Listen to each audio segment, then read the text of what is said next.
ah ci li ñu def de sa doom lañ jàpp di. sama doom lañ jàpp ma kontaan trop ndax xale bi dafa dëgër bopp taxawaalu guddeeg bëccëg dañ leen ni ñu toog ci kër yi ba sonn kenn mënu leen a dëcc li police def nag dama ci kontaan bu ñu teggi seen tànk ndax bu fekkee ne xale bu génn ñu jàpp dóor ba ngay bëgg a dee bu yàggee ñëpp dinañ toog ci kër yi. waaw moom xanaa daawul toog. daawul toog taxawaalu guddeeg bëccëg da ngay wax bay bëgg a dee mais lii police def dina tax ñu toog ci biir kër yi ndax gis nga feebar bi doxul de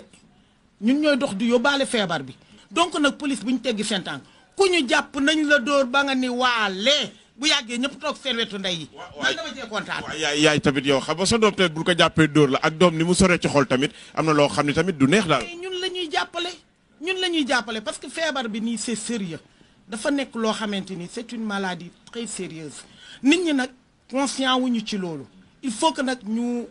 wax leen ni feebar bi du ay caaxaan réalité la dëgg la mi ngi ci dëkk bi te feebar bi doxul nit ñi ñooy dox di ko yóbbaale donc confinement bii ñuy def sunu intérêt la nañ toog ci biir kër yi xale yi toog ci biir kër yi ku génn bala ngay dugg ci biir kër raxasul ak omo eau de javel wala saabu ba say loxo set